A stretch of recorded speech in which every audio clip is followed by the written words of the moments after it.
Sa punto po ito, makakausap natin si LTFRB Board Member Ariel Inton. Magandang tanghali po, Attorney Inton. Magandang tanghali po, Sir Rafi at Opo. sa ating mga taga-subaybay. Opo, kumusta po yung investigasyon nyo sa nangyaring karambola sa Ayala Avenue? Nakipag-ugnay na po ba yung mga kinatawan ng Pascual Liner?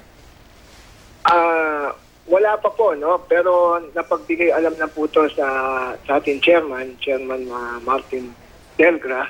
At sigurado po, aaksyonan po ito ng LTFRB dahil po sa seryoso po yung aksidente dito. Nakita natin na ng arado to ng napakaraming sasakyan.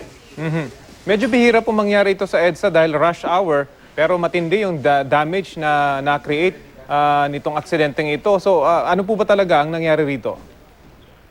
Well, sang-ayon po sa mga reports sa media na walang daw ng preno. Pero siyempre sa pandinig po ng LTFRB, kapag inimbestigahan po natin ito, titingnan pa rin po namin kung ano po yung dahilan.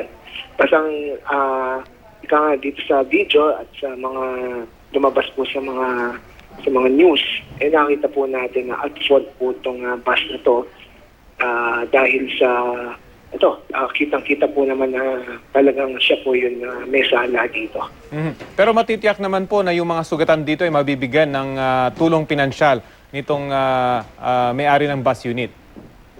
Opo, basta ang sasakyan pong pampubliko ay may prangkisa, yan po ay may passenger accident insurance, sisiguraduhin po ng ahensya na mabibigay po yung benepisyo ng mga nasaktang pasahero dito. Sa ibang issue naman po, Attorney, kumusta po yung paglaban ng LTFRB sa mga kolorum? Tuloy po ba yung panukalang gawin ng krimen yung mga pag-aari ng kolorum na sasakyan? At tuloy-tuloy po yung kampanya laban sa kolorum at sabi nga ng ating chairman, Atty. Delgra, ay magkakaroon ng ibang mga strategy, no, para masugpo na po itong kolorum. Tungkol naman po sa yung pong panukala ng inilingkod na ang kolorum po ay maging krimen na, nagsampa na po ng bill sa Kongreso si Honorable Congressman Jess Manalo ng Angla Party List. Nag-file na po siya to criminalize kolorum. Kaninang umaga po kasi we understand yung MMDA nagkaroon din ng operasyon laban sa mga kolorum naman na UV Express at ang sinasabi, tuwing rush hour itinataon yung pag-ooperate nila para siguro of course maraming pasahero at hindi mahuli dahil kawawa naman yung mga pasaherong bumibiyahe ng ganitong oras. Meron na pong mga solusyon na inihanda po ang ahensya at para nga po dyan sa yan pong sinasabi, hindi naman hinaing, pero yung resulta po ng lighting na kampanya laban sa kolorum dahil yung iba ay hindi na bumabiyahe at nagkakaroon po ng vacuum. So may mga suggestion na po dyan sa mga darating pong araw ay matutugunan po natin yung problemang yan.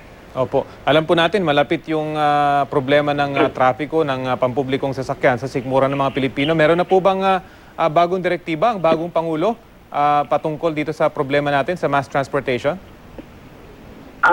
Ang makakasagot po niya ng ating buting secretary, Secretary Art Tugade, marahil mas mainam na siya po ang magsalita tungkol dyan.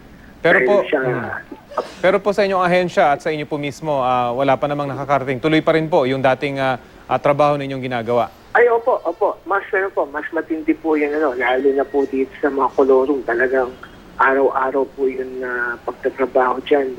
Para po, kasi, bagamat sabi nga natin, meron pong public demand sa transportation, pero hindi naman pwedeng maging rason yun para payagan po natin na maghari yung mga kolorum vehicles dahil kawawa naman po yung mga lehitimo. So, tuloy-tuloy po yun. At ang marching order nga dyan is gawing safe, convenient po ang mass transportation sa ating pong bayan. Panghuli na lamang po yung mga aligasyon sa mga nakaraan na yung mga nagmamayari nitong mga kolorum na sasakyan usually ay nasa authority din, either mga MMDA or mismong mga tiga-LTO. Meron ho ba kayong mga ganitong nababalitaan din or napahuli na at nakasuhan dahil dito? Marami na nga pong na-apprehend at na-impound na vehicle na ang lumalabas nga na may-ari nitong mga kolorong vehicle na to ay mga men in uniform, no? Yung iba nga, pulis na mismo yung nagmamaneho, no? Opo. Kaya nga po ang panukala ng inyong lingkod siguro, kapag krimen na po talaga ang kolorum, ayan, talagang mababawasan po ng napakarami itong problema to. Dahil ito nga po yung naging, itong mga pulis na may-ari, naturally, may allegation na sila mismo ang nagproproteksyon sa mga illegal at mga kolorum. Kaya dapat po talagang mawala to. Well, maraming salamat po sa inyong oras at good luck po sa inyong trabaho dyan sa LTFRB. Maraming salamat din po.